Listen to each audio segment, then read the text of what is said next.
जुबैर साहब ये बताएं, बांग्लादेश की एग्जांपल आज हम देख रहे हैं। मैं इसलिए कह रहा हूँ कि वहाँ पे भी मसले डिफरेंट थे। नौकरियों का मसला था, कोविड के बाद इकॉनमी, हालांकि हमारे से बहुत अच्छी थी इकॉनमी, बट स्टिल एक स्लंप में थी, महंगाई सब कुछ। एक बहाना बना ये जॉब कोटा, और उसके बाद आग लग गई, धमाके से फट गया। पाकिस्तान में तो बहुत ज़्यादा मसले हैं, बिजली, महंगाई, जॉबलेसनेस, इकॉनमी का बुरा हाल है, कारोबार बंद हो रहे हैं, उसके ऊपर ये तमाम लड़ाइयाँ सब कुछ, और रवैये सख्त से सख्त होते जा रहे हैं। पीटीआई अपनी लाइन पे, फौज अपनी लाइन पे, जुडिशरी आपस में दूसरों से, हर तरफ एक लगता है कि एक चिंगारी चाहिए और एक धमाका हो जाएगा। आपको लग रहा है कि कहीं पे ये सेंस है कि ये नॉर्मेटिव ऑफ स्केल क्या है, और वाकई अगर इस वक्त सब ने ना अकल की तो ये कि दूसरा बांग्लादेश तो नहीं बन जाएगा?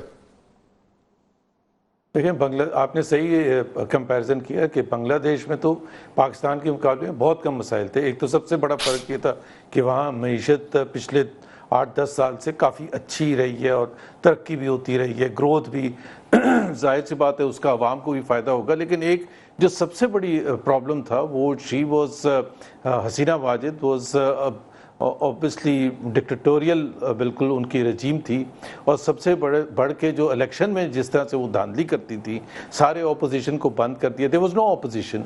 और ये रिमार्केबल है कि ये सारी मूवमेंट जो चली है कि literally without the presence of any opposition. Jamaat Islami के थोड़ी बहुत प्रेजेंस तो जिस तरह पाकिस्तान में होती है वहाँ भी होगी, लेकिन वहाँ बहुत कम, कोई जुडिशल कोई क्राइसिस नहीं था, कॉन्स्टिट्यूशनल क्राइसिस नहीं था, सिर्फ एक जो धांधली शुदा इलेक्शन, और वो भी चौथी दफ़ा, आपने एक दफ़ा नहीं, 2 दफ़ा 3 दफ़ा, ये चौथी दफ़ा she had become the prime minister.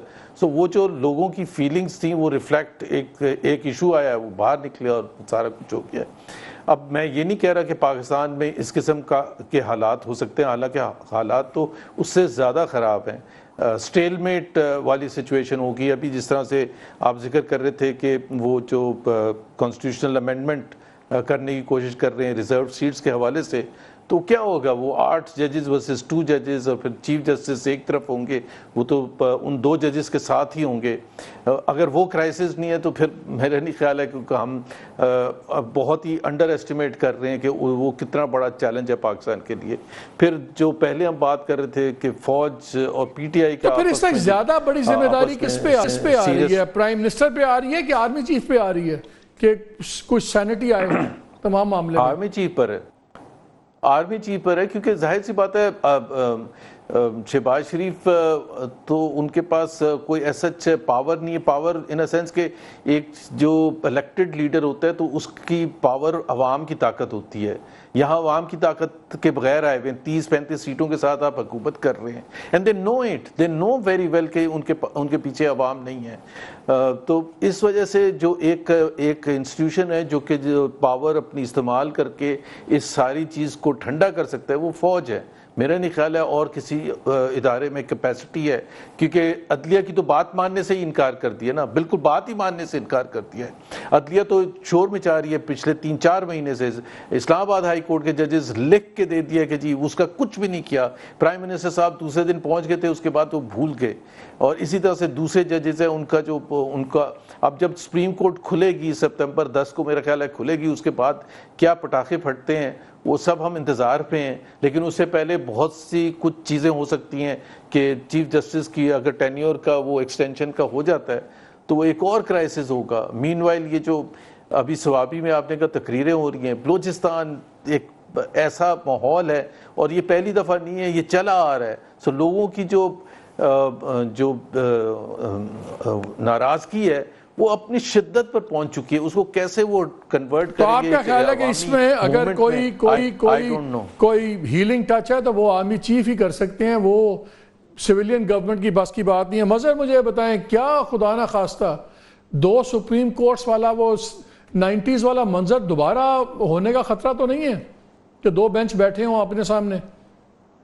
जी, वो 98 में हुआ था, और मेरे पास अभी भी उसकी प्रेस क्लिपिंग रखी हुई हैं, जो एक तरफ जस्टिस अजमल मियाँ और दूसरी तरफ सज्जाद अली शाह साहब की अदालतें लगती थीं, और उसमें बाकायदा कुछ वकीलों को हायर किया गया था जो रोज़ पिटीशन फाइल करते थे और उस पीरियड में हमने ये देखा इवन ओरल पिटीशन भी एक्सेप्ट कर ली जाती थी और उसके फ़ौरन बाद उसका काउंटर जो है आ जाता था। मुझे नहीं लगता कि उस नहज तक बात जाएगी। इस चीज़ का इम्कान कम है। अगर हम देखें काजी फ़ाइज़ ईसा के बहुत सी चीज़ों से इख्तलाफ अपनी जगह, लेकिन काजी फ़ाइज़ ईसा ने जस्टिस बंदियाल के मुकाबले में सुप्रीम कोर्ट का एक डेकोरम ज़रूर बनाया उन्होंने।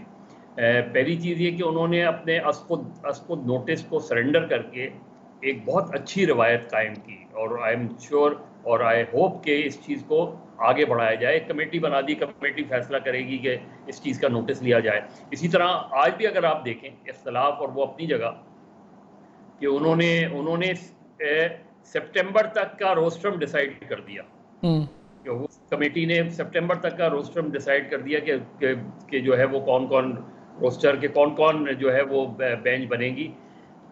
चीज़ ये हो रही है कि सबसे क्रूशल जो इस वक्त पिटीशन टेकअप होने जा रही है, जो अपील होगी मखसूस नशिस्तों के हवाले से, एक वो है और दूसरा जो पार्लियामेंट करने जा रही है। अब क्या ये पार्लियामेंट का बराह रास्त क्रैश जुडिशरी बनेगा? पीटीआई की उम्मीद ये है और इसीलिए पीटीआई के कुछ लोग अक्टूबर की तरफ देख रहे हैं, कुछ लोग दिसंबर की तरफ देख रहे हैं। कुछ ये समझ रहे हैं कि अक्टूबर में शायद फ़ाइज़ ईसा गए तो बहुत सी उनके लिए जो है वो रास्ते सारे खुल जाएंगे, जो कि मेरा ख्याल है बहुत ज़्यादा वो ओवर एक्सपेक्ट कर रहे हैं। दूसरे ये कि दिसंबर तक की बात करें, पीटीआई की बड़ी कॉन्ट्रडिक्शन क्या सामने आ रही है? वो कॉन्ट्रडिक्शन ये सामने आ रही है कि एक तरफ आप कह रहे हैं कि हमारा मैंडेट चोरी हुआ है, उसे वापस दिया जाए, और दूसरी तरफ आप बात कर रहे हैं नए इंतखाबात की। ये दोनों बातें मतजाद हैं। आप मैंडेट वापस चाह रहे हैं या आप नए इलेक्शन चाह रहे हैं? तो अगर आप नए इलेक्शन चाह रहे हैं तो इसका मतलब है आप अपने उस मौक़िफ़ को सरेंडर कर रहे हैं। लेकिन अगर आप 100 मांगेंगे तो 50 मिलेगा ना, अगर 50 मांगेंगे तो 10 मिलेगा, तो मे बी। हाँ, लेकिन उसमें तो आपका तो मौक़िफ़ बुनियादी तौर पे खड़े तो उधर ही उसी पोजीशन पे आदमी खड़े रहता है ना कि जी मेरा मैंडेट चोरी हुआ है, वो मुझे वापस दिया जाए। अब नए इलेक्शन तो मुझे एक कॉन्फ्रंट्रेशन बनती हुई नजर आ रही है between government and judiciary, parliament and judiciary और मुस्लिम लीग। वो तो बन गई हुई है ना, वो तो सख्त बनी हुई है, उसी से तो डर लग रहा है। सना भाई ये बताएं जरा, एक मुंह बनता है और खुदा न खास्ता कहीं से भी एक क्राइसिस होता है जो मुल्क के होता है एक कोने में और फिर पूरे मुल्क में एक उसका डोमिनो इफेक्ट आ जाता है। बलूचिस्तान बड़ा परेशान करता है। लेकिन जब आर्मी की भी बात होती है, DGSPR की भी बात है, तो 2-3 बातों में वजन भी बढ़ा है। जब वहाँ पे स्मगलिंग बैठी हुई है, वो स्मगलर बिलियंस की स्मगलिंग करते हैं। अगर खाली तेल की स्मगलिंग देख लें, 6 मिलियन लीटर भी लगा लें तो 100 रुपया भी अगर प्रॉफिट आ रहा है लीटर पे, तो आप 65 करोड़ दिन का स्मगलर्स के पास आ रहा है। वो उनके लिए लगाना मसला कोई नहीं है। ये कौमी यकजहती कमेटी के जो लोग हैं, जब आप इनके बयानात देखते हैं, इनकी सारी तारीख देखते हैं, आपको नज़र आता है कि अलहदगी पसंद है। ये बलूचिस्तान को पाकिस्तान का हिस्सा नहीं देखना चाहते, ये अलहदा चाहते हैं, और इनकी जो हमदर्दियाँ भी हैं वो भी BLA उन लोगों के साथ क्लियर नज़र आती हैं। फिर इनसे कैसे बात हो सकती है और क्यों बात हो? बहरहाल फिर ये भी तो एक बहुत बड़ा मसला है ना, गवर्नमेंट क्या करे इसमें या फौज क्या करे? मालिक भाई, एक तो बात ये है कि आज से कोई 20 साल पहले से जब भी ये बात होती है कि GMQ इससे बात करें उससे बात करें, हमने कहा आप बलूचिस्तान से बात करें। बलूचिस्तान कैसे, इलाज क्या है? मैं इस पे आ रहा हूँ सर, इस पे आ रहा हूँ। दूसरी बात ये है कि बलूचिस्तान के अंदर ये जो 20 साल में 2003 के बाद से 2023 और 24 है, जब से ये 20 साल में ये 2 दहाइयाँ हो गई, ये जो क्राइसिस क्रिएट हो गया। आपने करोड़ों की बात की, मैंने मेरी अपनी स्टडी और मैं आपको प्रूव करके दिखाऊंगा आपके किसी प्रोग्राम में डिटेल में। बलूचिस्तान में सालाना इस वक्त 500 से 650 अरब रुपए की जो है हमारी जो है वो क्या कहते हैं इलीगल इकोनॉमी, या जिसको कहते हैं स्मगलिंग, या जिसको कहते हैं चेक पोस्टों से बत्ताखोरी, या जिसको कहते हैं एडमिनिस्ट्रेशन और माफियाज के जरिए पैसे जमा करना। ये देखें, जब ये कॉन्फ्लिक्ट किसी भी जगह पे आ जाता है, एक ऐसी जो है कॉन्फ्लिक्ट की इकोनॉमी जनरेट हो जाती है जिसके बहुत सारे स्टेक होल्डर्स हैं। इसमें सिर्फ बलोच नहीं है, कुछ 1, 2, 4 लोग बलोचों के नहीं है। If the state is really sincere, general साहब इज रियली सिंसियर। मैं तो अब हैरान हूं, देखें जनरल साहब ने ये सारी बातें की कि अब ये करेंगे। जनरल साहब की ये सारी फीडबैक आती कहां से है? ये स्टेक होल्डर कंसल्टेशन वो करते किससे हैं? नेशनल असेंबली ने बलूचिस्तान को आज तक डिबेट नहीं किया, सेनेट उसको डिबेट नहीं कर रहा है। बलूचिस्तान में जो असेंबली बैठी हुई है ये सारी इनकी अपनी पैदावार है, ये इसने आज तक बलूचिस्तान के हवाले से पॉलिसी पे डिबेट नहीं किया है। इसके सोशल, इसके इकोनॉमिकल, इसके कल्चरल, इसके पॉलिटिकल, इसके एडमिनिस्ट्रेटिव, हमने तो फिर भी रिकंसिलिएशन की करारदाद 1 साल पहले पास कर दी कि हाँ बैठे। ये मल्टीपल क्राइसिस अब आपके पास पैदा हो गया है। इसमें अगर 1-2 पार्टियों आपको खदशा है, मिसाल के तौर पर आप कहते हैं जी ये अलहदगी पसंद है, ये आज़ादी पसंद है, भाई वो आज़ादी पसंद क्यों बन गए? मिसाल के तौर पर मैं प्रो फेडरेशन, मैंने देखे हैं कि इस दफा असेंबली के लिए पैसे मांगे गए कि जी अगर आप बलूचिस्तान असेंबली का रुकन बनना चाहते हैं तो आपके पास 30 से 40 करोड़ रुपए दे दें फिर बनेंगे। अगर मैं असेंबली की नशिस्त खरीदूंगा, असेंबली में बैठूंगा, तो आपके ख्याल में मैं लोगों का नुमाइंदा कहलाऊंगा या मैं जर खरीद कोई किसी का बन जाऊंगा, फर्द बन जाऊंगा, गुलाम बन जाऊंगा? जब आपने सूबे को सोशल और पॉलिटिकल इंजीनियरिंग इसने सतह की है, यहाँ पर चेक पोस्टों का बहुत बड़ा सिलसिला है जिस पे पैसे लिए जाते हैं, और इसमें स्टेक होल्डर, ये जो 600 अरब रुपए के सालाना जो ये कॉन्फ्लिक्ट इकोनॉमी हमारी डेवलप है, इसके सब बेनिफिशरीज हैं।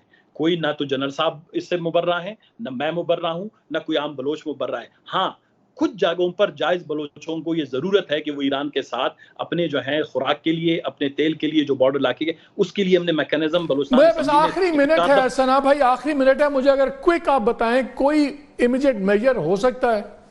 हो सकता है, कोई भी चीज नामुमकिन नहीं है। पहली बात यह है कि इस डिनाइल मोड से निकलना चाहिए कि बलूचिस्तान के अंदर जेन्युइन कंसर्न्स हैं, प्रॉब्लम है, डेवलपमेंट का डेफिसिट है, पॉलिटिकल और सोशल इंजीनियरिंग जो एस्टेब्लिशमेंट ने की है उसके नताइज आज बलूचिस्तान में तबाही की सूरत में निकले।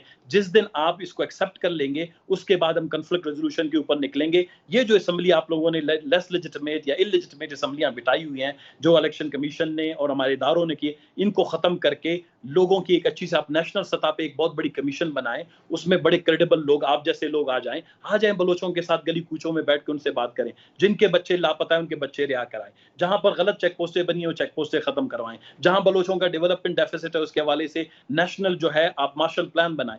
फिर उसके बाद आपके साथ बात हो सकती है। हमने 20 साल से आपको पॉलिसीज दी हैं, हमने 20 साल से आपको रोड मैप दे रहे हैं। There is a way out for Balochistan to get rid of Balochistan crisis. लेकिन अगर आप चाहते नहीं ये लड़ाई झगड़ाई हो, हमारे हाथ भी खून में हो और बलोच भी खून में लथपथ हो, तो ये सिलसिला तो चलता रहेगा। सना भाई बहुत शुक्रिया, बातें बहुत ही वक्त खत्म हो गया आपका, बहुत शुक्रिया जुबैर साहब, बहुत शुक्रिया, thank you very much for joining us. नाज़रीन बात ये आ गई है कि अब पाकिस्तान में बहुत ज़रूरी है सबको एक दूसरे से बात करने की। मामलात उस नहज पे पहुंच गए हैं कि अब एक छोटी सी चिंगारी एक बहुत बड़ा धमाका कर सकती है इस मुल्क में। शायद उस धमाके में कानून भी चला जाए, जमहूरियत भी चला जाए, सब कुछ ख़त्म हो जाए।